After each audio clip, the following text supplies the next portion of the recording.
ಹುಟ್ಟಿದಬ್ಬ ಅಂದರೆ ಯಾರು ಎಕ್ಸೈಟ್ ಆಗಂಗಿಲ್ಲ ಹೇಳ್ರಿ. ಸಣ್ಣವರಿಂದ ಹಿಡಿದು ದೊಡ್ಡೋರ್ವರೆಗೂ ಎಲ್ಲರೂ ಎಕ್ಸೈಟ್ ಆಗಿಬಿಡ್ತಾರೆ ಬರ್ಡೇ ಬಂತಂದರೆ. ನಾವು ಸಣ್ಣವರಿದ್ದಾಗ ಒಂದು ಕೇಕ್ ಕಟ್ ಮಾಡಿ ಕೇಕ್ ಜೊತೆಗೆ ಒಂದು ಸ್ವಲ್ಪ ಅವಲಕ್ಕಿ ಒಂದು ಗ್ಲಾಸ್ ರಸನ ಹಾಕಿ ಕೊಟ್ಬಿಟ್ರೆ ಬರ್ಡೇನೇ ಮುಗ್ದೋಗ್ಬಿಡ್ತಿತ್ತು. ಹಾರ ಹಾಡ್ಕೊಂಡು ಕಳೆದು ಬಿಡ್ತಿದ್ವಿ ಇಡೀ ದಿನಾನ.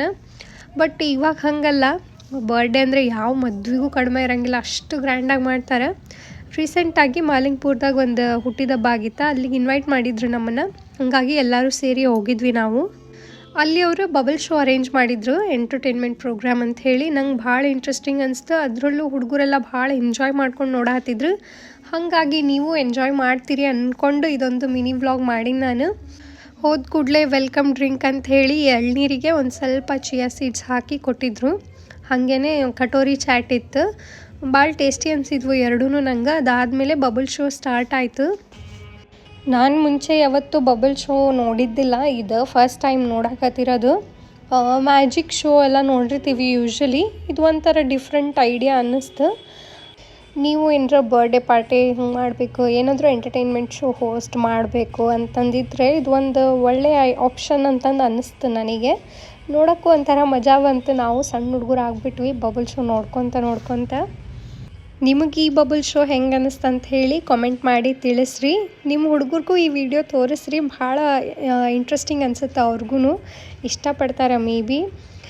ನಾವು ಸಣ್ಣವರಿದ್ದಾಗ ಇದು ಒಂದು ಉದ್ದಂದು ಮಲ್ಲಿಗೆ ಹೂವು ಥರ ಬರ್ತಿತ್ತು, ಅದನ್ನು ಆರಿಸ್ಕೊಂಡು ಬಂದು ಸೋಪ್ ನೀರಲ್ಲಿ ಕಲಸಿ ಅದನ್ನು ಎದ್ದು ಬಬಲ್ಸ್ ಮಾಡಿ ಬಿಡ್ತಿದ್ವಿ. ಅದು ನನಗೆ ನೆನಪು ಬಂತು. ನಮ್ಮ ಮನೆ ಮುಂದೆನೇ ಇತ್ತು ಅದು ಮರ, ಇವಾಗ ಮರ ಎಲ್ಲ ಕಡಿದ್ಬಿಟ್ಟಾರೆ.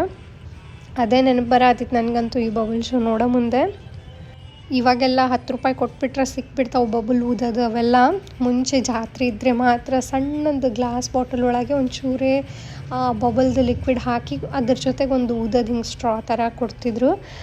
ಅದು ಒಂಥರ ನಾಸ್ಟಾಲ್ಜಿಕ್ ನೆನಪು ಥರ ನನಗೆ.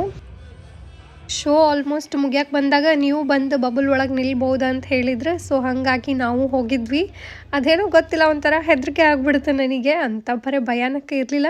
ಅದೆಲ್ಲ ಮುಗಿಸ್ಕೊಂಡು ಊಟ ಮಾಡಿ ಐಸ್ ಕ್ರೀಮ್ ತಿಂದು ಅಲ್ಲಿಂದ ಮಹಾಲಿಂಗೇಶ್ವರ ಗುಡಿಗೆ ಹೋಗಿದ್ವಿ.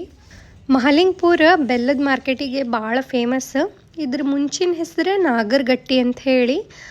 ಬಟ್ ಇಲ್ಲಿಗೆ ಮಹಾಲಿಂಗೇಶ್ವರ ಅಜ್ಜಾರು ಬಂದು ಹೋದ್ಮೇಲೆ ಇದಕ್ಕೆ ಮಹಾಲಿಂಗಪುರ ಅಂತಂದು ಹೆಸರು ಬಂತು. ಮಹಾಲಿಂಗೇಶ್ವರ ಅಜ್ಜಾರು ಇಲ್ಲಿಗೆ ಬಂದಾಗ ಒಬ್ಬರು ಅಜ್ಜಿ ಭಾಳ ಸೇವೆ ಮಾಡಿದ್ರಂತೆ.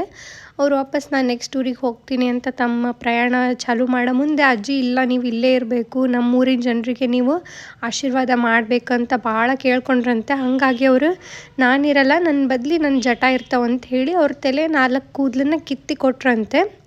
ಅದಕ್ಕೆ ಜಟ ಅಂತಾರೆ. ಆ ಜಟನ ವರ್ಷ ಪೂಜೆ ಮಾಡ್ತಾರೆ. ನೆಕ್ಸ್ಟ್ ಇಯರ್ ಈ ಪೂಜೆಗೆ ಬಂದಾಗ ಅದ್ರ ವ್ಲಾಗ್ನು ಮಾಡಿ ಹಾಕ್ತೀನಿ. ಆ ಜಟ ಇನ್ನೂ ಬೆಳಿತಾವೆ, ಭಾಳ ಉದ್ದ ಆಗ್ಯಾವ ಈಗಂತೂ. ಆ ಜಟದ್ದು ವ್ಲಾಗ್ ಮಾಡ್ತೀನಲ್ಲ, ಅದರೊಳಗೆ ಈ ಟೆಂಪಲ್ದು ಕಂಪ್ಲೀಟ್ ಹಿಸ್ಟ್ರಿನ ಹಾಕ್ತೀನಂತೆ. ಹಾಗೆ ಗುಡಿಗೆ ಹೋದಾಗ ಪರಿಚಯದವ್ರೊಬ್ಬರು ಸಿಕ್ಕಿದ್ರು, ಮಾತಾಡ್ಸ್ಕೊಂಡು ನಿಂತ್ವಿ.